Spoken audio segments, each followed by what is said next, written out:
नमस्कार दोस्तों, मैं हूं नरेंद्र सिंह और स्वागत है आपका हमारे चैनल नॉलेज ऑफ नरेंद्र पे। आपको पता है कि हमारे भारत के अंदर गर्मियों का मौसम आ चुका है और राजस्थान के अंदर बहुत सारी जगह ऐसा है जहाँ पर 41 डिग्री भी टेम्परेचर जा चुका है। मैं राजस्थान में रहता हूँ, हमारे यहाँ बहुत अधिक गर्मी पड़ती है।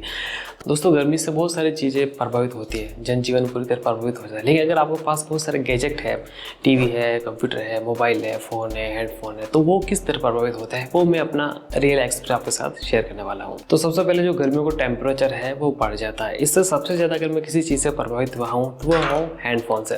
ये मेरे पास सोनी का हैंडफोन है और बहुत सारे अलग अलग तरह का हैंडफोन होता है। तो इस पर जो बॉक्स है ना, वहाँ पर लिख रखा है कि अगर आप इसको चार्ज करने चाहते हैं तो जो टेम्परेचर है वो 35 डिग्री होना चाहिए।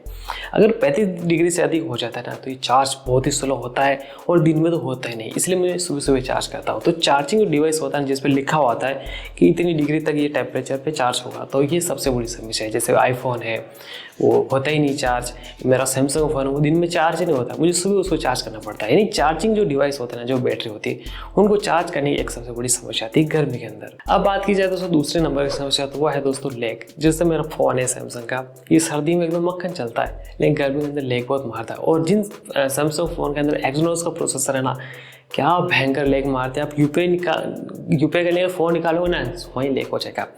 बहुत सारे फ़ोन दोस्तों लैग पड़ते हैं। जैसे कंप्यूटर है, अगर वो हीट बहुत हो रहा प्रोसेसर तो वो फ्रेम ड्रॉप करने लगता है, पीसी भी अटकने लगता है।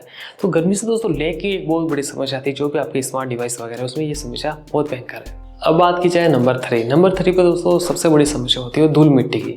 अब पता है हमारे भारत के अंदर टेम्परेचर कैसा है, बारिश आएगी, फिर सर्दी आएगी, फिर सूखा पड़ेगा, मतलब गर्मी आएगी सॉरी।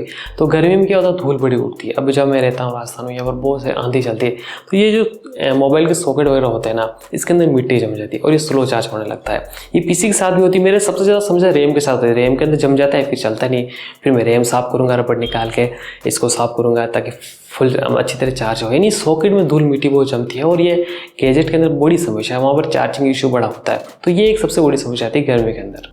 और चौथा नंबर बात की जाए दोस्तों, तो गर्मी बहुत पड़ती है तो हर चीज़ गर्म होती है। तो मैंने यहाँ पर जो कंप्यूटर होता है डेस्कटॉप कंप्यूटर, तो उसके जो पंखे है वो बड़े हॉट चलते हैं। अब मेरा जो पीसी है वो एकदम बहुत ही ज़्यादा गर्म हो रहा है, 80 टेम्परेचर जा रहा है, 95 जा रहा है। तो अब मैंने कुछ दिन पहले उसके फ़ैन ऑर्डर किए, अभी मुझे नया कूलर ऑर्डर करना पड़ रहा है। अगर आपका लैपटॉप है तो वहाँ पर जो पंखे है उसके अंदर मिट्टी जम जाती है, उनको साफ़ कराना पड़ता है। तो जो कंप्यूटर लैपटॉप है ये दोस्तों गर्म बहुत होता है, हीट बाहर निकाल नहीं पाता क्योंकि टेम्परेचर पूरा ठीक है, तो आपको फ़ैन वगैरह इनका नया लाना पड़ता है। तो ये एक और समस्या है। अब बात की जाए दोस्तों नंबर 5 पे, और ये लास्ट है कि गर्मी के अंदर दोस्तों वायर बड़े शॉर्ट होते हैं। अब जहाँ मैं रहता हूँ यहाँ पर आसपास जंगलों में बड़ी आग लग गई, ऊपर से जो लाइन गुजर रही है वायर शॉर्ट हो गए, ये आग लग गई, कमरे में आग लगी, बड़ी फैक्ट्री में आग लगी। तो वायर दोस्तों जो बड़े शॉर्ट रहते हैं, इसलिए आपको मोबाइल का चार्जिंग है वो ध्यान रखना चाहिए। अब जो भी आप डिवाइस वगैरह उसका चार्ज वगैरह सब ध्यान रखना चाहिए, भाई ज़्यादा गर्म तो नहीं हो रहा है। इसका जो बोर्ड वगैरह उसके अंदर वायर है वो थोड़ा ध्यान रखना चाहिए क्योंकि इससे बड़ी समस्या हो सकती है। तो दोस्तों ये 5 समस्या आपको गर्मी के साथ आपके गैजेट के साथ फेस करनी पड़ेगी। अगर आपको वीडियो पसंद आई तो लाइक करिए, इस प्रकार वीडियो देखने में चैनल सब्सक्राइब करिए। Thank you.